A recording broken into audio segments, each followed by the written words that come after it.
పాలకుర్తి నియోజకవర్గం లోపల ఒక అరాచక రాజకీయానికి తెరలేపి ఈ యొక్క అమెరికా నుంచి దిగబడ్డటువంటి అత్తాగోడన్లు. ఈ అత్తాగోడన్ల యొక్క అండ చూసుకొని కొంతమంది చిల్లరగాళ్ళు సైకోలు చెలరేగిపోతున్నారు. ఈ అత్తాగోడన్ల రాజకీయాన్ని అసహించుకొని సీనియర్ నాయకులు దశాబ్దాల కాలం నుంచి కాంగ్రెస్ జెండా మోస్తున్నటువంటి కాంగ్రెస్ నాయకులు ఒక్కొక్కరుగా నిష్క్రమిస్తున్నారు. లేకపోతే రాజకీయాలు కొంచెం దూరంగా ఉంటున్నారు. కొంతమంది తిరుగుబాటు చేసి ఈ అత్తగోడల మీద యుద్ధం ప్రకటించారు. అంటే సొంత పార్టీలోనే యుద్ధం మొదలైంది. ప్రముఖంగా తీసుకుంటే కాకిరాల హరిప్రసాద్ గారు అయితేనేమి, కిషోర్ రెడ్డి గారు అయితేనేమి, అదేవిధంగా పెద్ది కృష్ణమూర్తి గారు, నిరంజన్ రెడ్డి, ఇట్లాంటి వీళ్ళంతా కూడా సీనియర్ నాయకులు దశాబ్దాల కాలం నుంచి కాంగ్రెస్ జెండా మోసిన వాళ్ళు. మొదట్లో ఈమెను నాయకురాలు చేయడానికి వీళ్ళంతా కష్టపడ్డది ఇంకెవరు లేదు. లాస్ట్కి ఎమ్మెల్యే ఈమె కోడల్ని ఎమ్మెల్యేని చేసిన తర్వాత ఎవరైతే ఈమెను పల్లకి మీద పెట్టుకుని మోసిర్రో వీళ్ళిద్దరు నాయకురాలను చేసిర్రో వాళ్ళని ఒక్కొక్కరు తోకలు కట్ చేయడం మొదలుపెట్టారు. ఒక్కొక్కరిని ఇబ్బంది పెట్టడం మొదలుపెట్టారు. ఇక వీళ్ళ దాటికి తట్టుకోలేక ఈమె మీద తిరుగుబాటు చేయడము, ఝాన్సీ రెడ్డి మీద, అదేవిధంగా యశస్వి రెడ్డి మీద, లేదంటే పార్టీ కార్యక్రమాలు దూరంగా ఉండడం చేయడం జరుగుతుంది. ఇటువంటి నికార్సైనటువంటి కాంగ్రెస్ నాయకులకి ఈ గడ్డి పరిస్థితి తీసుకొచ్చినటువంటి అత్తగాడలు కొంతమంది చిల్లర మూకలను, రౌడీ మూకలను, సైకోలను ఒక గ్యాంగును ఏర్పాటు చేసుకొని ఎవరు మాట్లాడితే వాళ్ళు, అంటే వీళ్ళకి వ్యతిరేకంగా ఎవరైతే వాయిస్ వినిపిస్తారో వాళ్ళని టార్గెట్ చేయడం మొదలుపెట్టారు. ఈ కోవలోనే మనం లకావత్ శ్రీను నాయక్ అనేటువంటి ఒక గిరిజన యువకుడు, అతని మీద కాంగ్రెస్ నాయకులు కక్షగట్టి చేస్తే పాలకుర్తి పోలీస్ స్టేషన్ పరిధిలోనే పెట్రోల్ పోసుకొని తగలబడి చనిపోయిన ఉదంతాన్ని చూసినాం. ఇక అక్కడ నాంది పడ్డది. ప్రధానంగా ఈ అత్తాగోడలు ఇద్దరు కూడా ఝాన్సీ రెడ్డి, యశస్వి రెడ్డి, వీళ్ళ టార్గెట్ ప్రధానంగా గిరిజనులను టార్గెట్ చేసిర్రు, దళితులను టార్గెట్ చేసిర్రు. ఎందుకో అర్థం కావట్లేదు. వాళ్ళే గంపగుత్తగా ఓట్లేయడంలో వీళ్ళు గెలిచారు. ఎమ్మెల్యేగా యశస్వి రెడ్డి ఎట్లా గెలిచింది? గిరిజనుల సహకారంతోనే. ఆ గిరిజన కమ్యూనిటీని ఇవాళ టార్గెట్ చేశారు.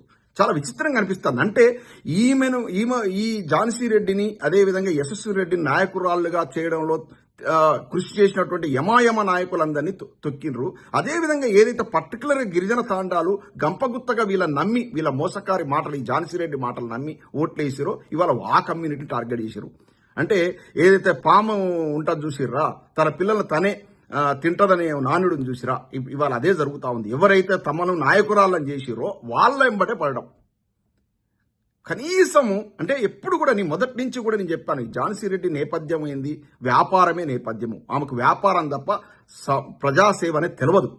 ఇక్కడ చూసారా, ఒక 10 పైసలు ఖర్చు పెట్టి ఆయన రాజేందర్ రెడ్డి గారు పుట్టిన ప్రాంతానికి చేయాలని ఒక గూడో కట్టిస్తే అడ్డం పెట్టుకుని ఈ ప్రాంతానికి సంబంధం లేదు ఆ పెద్ద మనిషిని అమెరికాలో వదిలిపెట్టేసి అక్కడికి వచ్చేసి ఆయన పేరు వాడుకొని ఏదో చెట్టు పేరు పెట్టి కాయలు అమ్ముకున్నట్టుగా రాజేందర్ రెడ్డి గారి పేరు చూపిస్తూ, రాజేందర్ రెడ్డి గారి గొప్పతనాన్ని చూపిస్తూ వీళ్ళు రాజకీయం చేయడానికి అత్తగోడలు దిగబడ్డారు. వీళ్ళకి ఇద్దరికి కూడా ఈ ప్రాంతానికి సంబంధం లేదు. అత్తేమో ఖమ్మం జిల్లాలో పుట్టింది, కోడలేమో మహబూబ్నగర్ జిల్లాలో పుట్టింది. వీళ్లకు మన తొర్రూరు ప్రాంతంతో కానీ పాలకుర్చి ప్రాంతంతో కానీ సంబంధం లేదు.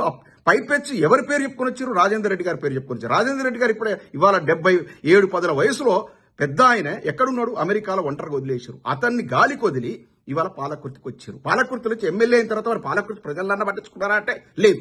వాళ్ళని గాలికి వదిలి ఆ 3 నెలలు అమెరికా, 3 నెలలు ఇండియాలో రాజకీయం, అంటే మన పాలకుర్తిలో రాజకీయం, అమెరికాలో వ్యాపారం.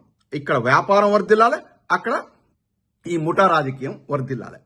ఇట్లాంటి సైకోలం కొంతమంది పెట్టుకొని ప్రశ్నిస్తే, ఇప్పుడు ఉపేందర్ అనేటువంటి జర్నలిస్ట్ ఆయన తీసుకపోయి ఏదో కేసు పెట్టేసి ఏదో తప్పు చేసేసి జైల్లో పడేసి, అదేవిధంగా ఈ యొక్క లకావత్ శ్రీను నాయక్ మీద లేనిపోని కేసులు పెట్టి ఆయన పర్సనల్ విషయాల్లో తలదూర్చి పెట్టడం వల్ల అతను తట్టుకోలేక, ఆ యొక్క వేధింపులు తట్టుకోలేక పెట్రోల్ పుట్టుకొని చనిపోయిన విధంతం. ఇక ఈమె చెప్పుతుంది, ఝాన్సీ రెడ్డి పొద్దున్న లేస్తే నేను మహిళల ఉద్ధరణ కోసం నేను ఒక ఉమెన్ ఎంపవర్మెంట్ తెలుగు అసోసియేషన్ పెట్టినని, అమెరికాలో పెట్టినని ఇండియాలో పెద్ద ప్రగల్భాలు పలుకుతుంది. ఏకే తండాలో ఒక మైనర్ గిరిజన బాలిక మీద అత్యాచారం జరిగితే ఈ రోజు వరకు ఈ అత్తాకోడలు ఇద్దరు ఒక మహిళా నాయకురాళ్ళై కూడా ఈ రోజు వరకు స్పందించలేదు. వీళ్ళు ఉమెన్ ఎంపవర్మెంట్ కోసం, మహిళల ఉద్ధరణ కోసం పనిచేస్తారా? ఈ రోజు వరకు ఏకే తండాలో ఒక గిరిజన పాపం బాలిక అత్యాచారానికి గురైంది. ఈ రోజు వరకు స్పందించాలి వీళ్ళు. ఈ రోజు వరకు ఇవాళ తొర్రూరు లోపల ఒక గిరిజన యువకుడు తమకు ఓటేయలేదని కాంగ్రెస్ పార్టీ తరఫున పోటీ చేసినటువంటి ఒక కౌన్సిలర్ అభ్యర్థి ఇలా దాడి చేసిన ఉదంతాన్ని చూస్తున్నాం. చిత్తక బాధిరండి. ఓటేయకపోతే కొడతారా? వాళ్ళకి నచ్చిన వాళ్ళకు ఓటేసుకునేటువంటి స్వేచ్ఛ భారత రాజ్యాంగం ఇచ్చింది ప్రజలకు. వాళ్ళకి ఎవరికి నచ్చితే వాళ్ళకి వేస్తారు. ఏం ఉద్ధరించారని మీకు ఇంకా ఓట్లు వేయాలి? ఏం ఉద్ధరించారు? గుర్తూరులో 70 ఎకరాల ఆక్రమంగా ఫెమా యాక్ట్కు విరుద్ధంగా కొన్నటువంటి ఈ యొక్క ఝాన్సీ రెడ్డి ఆ యొక్క ఆక్రమ ఏదైతే కొన్నారో ఆ ల్యాండ్స్ని రెగ్యులైజ్ చేసుకోవడం కోసం ఒక చారిటీ అని పెట్టేసి, ఒక ట్రస్ట్ అని పెట్టేసి, మేము స్కిల్ సెంటర్ పెట్టి కొన్ని వేలాది మందికి మేము ఉపాధి కల్పిస్తాం, మేము స్కిల్స్ నేర్పించి వేలాది మంది ఉపాధి కల్పిస్తాం. ఎంతమందికి అసలు ఆ స్కిల్ సెంటర్ ఎక్కడుంది?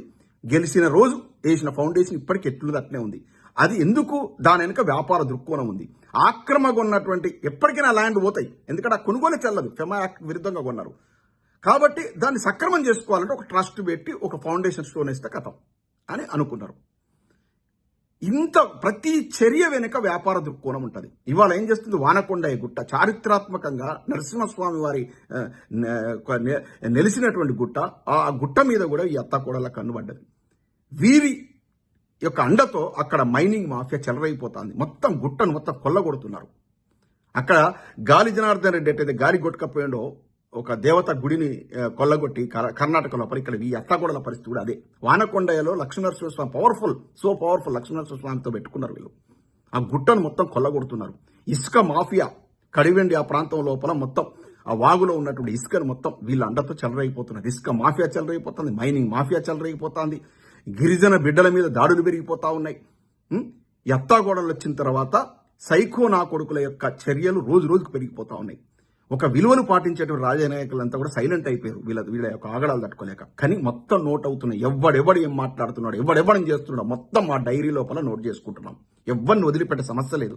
రానున్న 2 ఏళ్ల లోపల మన రాజ్యం వస్తుంది, బీఆర్ఎస్ పార్టీ అధికారంలోకి వస్తుంది, కేసీఆర్ గారు ముఖ్యమంత్రి అవుతారు, మన మాజీ మంత్రి మన నాయకులు ఎర్రబెల్లి దయాకర్ రావు గారు మంచి పొజిషన్లో ఉంటారు. కానీ ఎవడు ఏం చేస్తున్నాడో మేమంతా కూడా అన్ని నోట్ చేసుకుంటున్నాం. ఎవరెవరు ఏం చేస్తున్నారో నోట్ చేసుకుంటున్నాం అందరికీ.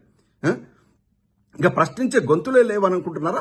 ప్రజల పక్షాన్ని నిలబడే గొంతులు లేవనుకుంటారా? దయాన్న అయ్యాలా మీరు ఇద్దరు అత్తాగోడళ్ళు గెలిచిన నాటి నుంచి ప్రజలను గాలికో తిరుగుతుంటే దయాన్న రోజు క్షేత్రస్థాయి లోపల ప్రజల యొక్క మంచి చెడు చూసుకుంటూ తన వాయిస్ రేజ్ చేస్తున్నాడు. మాలాంటోళ్ళం ఎక్కడున్నా కూడా ప్రజల కోసం గొంతుకై నినదిస్తూ నువ్వు గెలిచినావని విర్రవీగిన నెక్స్ట్ డే నుంచే మేము వాయిస్ రైజ్ చేయడం మొదలుపెట్టాం. మీ యొక్క భాగవతాన్ని మొత్తం బయట పెట్టినాం. మీ వల్ల జరిగేటువంటి నష్టాన్ని పాలకుర్తి ప్రజలకు వివరించిన కాబట్టి ఇవాళ చైతన్యం వచ్చింది. ఏడి యువత ఆడ మిమ్మల్ని తరిమి కొడుతున్నారు.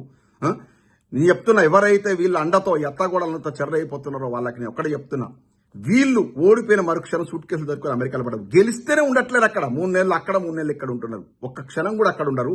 వీళ్ళని నమ్ముకొని కనుక మీ విధ్వంసాలు ఈ యొక్క గిరిజన యువకుల మీద, దళిత యువకుల మీద దాడులు చేసుడు ఇవన్నీ ఆపకపోతే ఖచ్చితంగా చట్టరీత్యా తీసుకోవడం జరుగుతుంది. ఎందుకంటే అన్ని నోట్ అవుతున్నాయి, అన్ని నోట్ చేస్తున్నాం. ఎవ్రీథింగ్ ఎవడెవడు ఎక్కడెక్కడ మాట్లాడుతున్నాడు, ఏమేం చేస్తున్నాడు అన్ని నోట్ అవుతున్నాయి. ఒళ్ళు దగ్గర పెట్టుకొని ఉండండి. నేను చెప్తున్నా, చట్టాన్ని గౌరవిద్దాం, అందరం న్యాయాన్ని గౌరవిద్దాం, న్యాయ సూత్రాలను గౌరవిద్దాం. ఈ అత్తాగోడలు అండ చూసుకొని వీళ్ళు ఉన్నారు కదా అంటే వాళ్ళే ఉండరు. ఓడిపోయిన మరుక్షణం సూట్ కేసులు దొరుకుని అమెరికాలో పడడానికి వస్తారు. మీరు అనాథలైపోతారు, రాజకీయ అనాథలైతారు. పెద్ద పెద్ద నాయకులు ఇవాళ సైలెంట్ అయిపోయారు వీళ్ళ ఆకృత్యాలు చూసి. అమ్మో వీళ్ళతో ఉంటే మన భవిష్యత్తు ఆగమవుతుందని. కాబట్టి తస్మాత్ జాగ్రత్త, ఈ దాడులు ఆపండి. బీఆర్ఎస్ నాయకుల మీద, అదేవిధంగా గిరిజన దళిత యువకుల మీద దాడులు ఆపాలంటూ నేను హెచ్చరిస్తూ ముగిస్తున్నాను. జై తెలంగాణ.